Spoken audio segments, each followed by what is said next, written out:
The end of the spring. Yeah. What are your thoughts overall? Yeah, great 15 days. Really saw a lot of growth and a lot of improvement. You know, want to let everybody across the state of Mississippi know, and the Southeast, we're thinking about them through all the storms that have come through the past 2 days. And I'm praying for everybody and hope everybody made it out okay and are getting what they need. You know, able to get all 15 days in, man, the good Lord always takes care of us and loves the Eagles. We talked a lot going into this spring about, you know, it's hard to get a lot better at something in a short amount of time, but you can get a little bit better in a few things. And we challenged each kid to pick about 3 to 5 things to get a little bit better in. I think we saw a lot of growth. I really do. And, you know, pleased with it, pleased with how everything turned out. We got a lot more competition than what we've had, and this is just, you know, one step towards it. You know, we go into now, we'll get back to lifting, and we'll go into the summer and attack the summer and get into fall camp, and you know, looking forward to watching these guys play in the fall. But, you know, we're still building.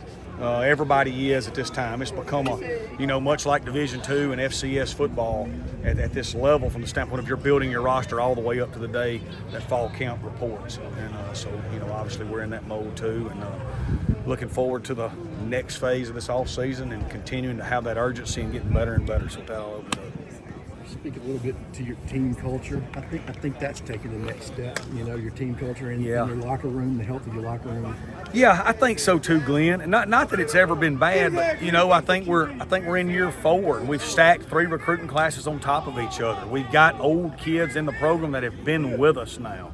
You know what I mean? And so they know how we want it to look a little more. They feel the urgency from the top all the way through. They know it's time to win. But at the same time, there's a lot of urgency within each room from a competitive standpoint, you know, because we've got more depth and more talent. You know, there's urgency that if you're not getting it done, you could get beat out. So, you know, looking forward to the summer and continuing to build it and getting into the season. Curious about Zach Conti coming over from Eastern Yeah. Michigan and what kind of the process was of bringing him to the team. Yeah, so, you know, like we've said a lot, Sam, we've recruited a lot of really good young O-linemen and developed them. But when you look at us offensively, we've really done a great job in high school and young recruiting, not just at O-line, but overall. We don't have a lot of old seniors. We do have a lot of guys that have been with us a long time, but they're just not seniors yet. We felt like we had a lot of young talent on that O-line, but we needed to bring an older guy in. Zach's a guy that is a Southern Miss guy, even though he's just now gotten here. I mean, he's a great character, high fiber, loves football, big kid that's played a lot of minutes, so he brings a lot of experience and a lot of character, you know, in that room. So he's been a good fit. Just some of the freshmen that were able to join you this spring, I wonder if there's any in particular that have stood out to you that you think and maybe, you know, this guy can see the field earlier than you thought. Yeah, well, you know, we had 5 early enrollees at freshman. John White, obviously, is in competition to be the starting quarterback. He's going to be a really good football player. Jalen Washington is competing at running back, going to be a great player. And then we had 3 D linemen, Jalen Owens and Caleb Moore from Oak Grove and Zay Lowry from West Point. They're going to be really good football players, and we're glad they're here.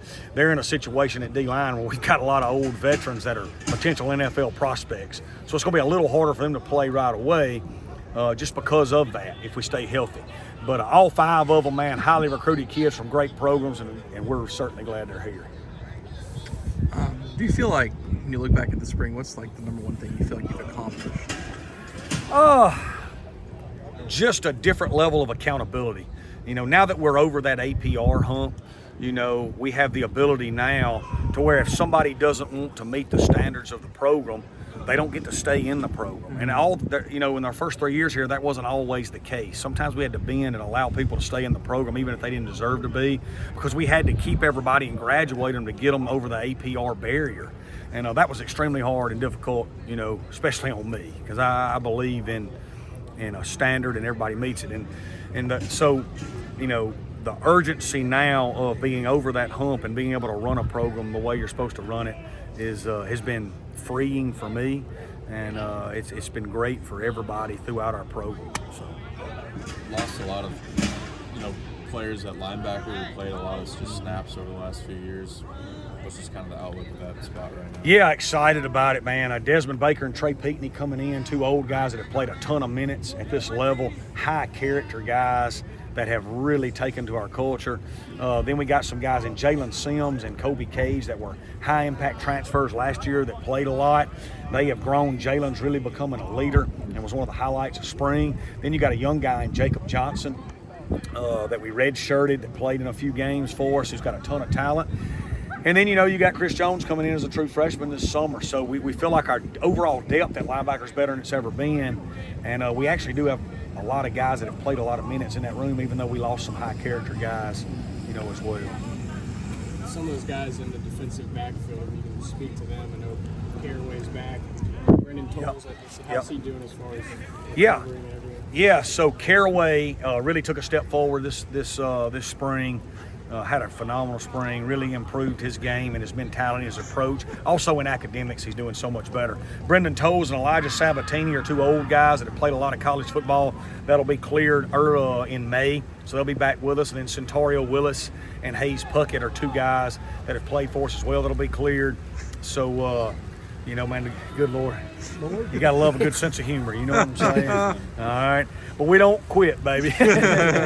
We finish the drill.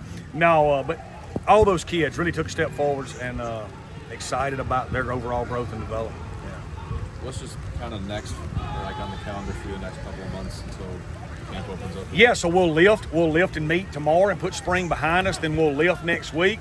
And I'm going to be out raising money and expanding our collective and growing our collective as we try to make it the best in the country. And we got to keep getting a little bit stronger and better every day and recruiting like madmen, so. And not letting the rain stop us, baby. Thanks, to the top. Good to see y'all. Appreciate you. Handed it to you. No, you're good. Coach, tell us, now that the spring is over, just what your overall impressions of working with this defense and what you think about what you guys have accomplished over the course of the spring. I thought we came out and got better each and every day, like at every single level. Guys were out there, they're focused, they're trying to do what we were asking them to do. And now, but as you look back, we got a lot of defense in. We taught a lot of stuff. Now we can go back in the summers and reteach it from the base, and everybody's heard it heard it once. They understand the standards, they understand the expectations. So, we grew a lot, and we still got a long way to go before game one, but we got some time. You're about a week removed from the spring game, but what did you kind of see on the film that kind of you were positive, maybe some negatives? I thought we missed too many tackles in the spring game. There's a couple times that we should have got guys down or had a couple busts, but on the whole, I thought we executed, especially the first group. And it was the first time that they had given up some points or had some negative plays happen against them, and they bounced back, and I thought responded well, which was a positive sign, and finished it strong with that, especially that first group. Not a ton of time with these guys yet, and you have a lot of key players injured, through the spring. But did you get far enough along to have an idea maybe of some specialties, some sub packages you may have as the season goes on? Yeah, and in the spring, we really didn't put in all of our specialty packages. We were just teaching base techniques and base stuff. We got to improve Coach Bignell's toughness. Hey, man. Sorry, what was the question again? Yeah, just sub packages. Third down and long and such. And then we had so many guys out, and we really wanted to focus on the fundamentals and techniques of our base calls, and those are stuff that guys are going to be doing, but we're going to be doing them in different sub packages. So it's stuff that we definitely have, an idea now of what guys can do, and we're going to get some more guys back in the summer, so we'll know even more in the summer what guys can do and where we can plug and place and get into some of those specialty packages. Are you far enough along where maybe you could name a guy or two that you could see a role for them in a sub package or a specialty? Probably not right now. I got some thoughts right now, but we got to talk as a staff. But there's definitely some guys that we have our eyes on for different roles, in those packages. Coach Hall's talked a lot about the defensive line could be a point of strength, especially with the experience. What impresses you the most about that group? That's a big group that's played a lot of football, and they're physical up front. They play square. They play good with their hands. Guys, and then you have guys that can come off the edge and get after the passer. So that's a great group, and the group that we'll lean on. You played most of the spring without a lot of your secondary players. Yeah. How important was that for those backups to get a bunch of the reps? Huge. The more reps they can get, and the more that you can do, the more dependable you become.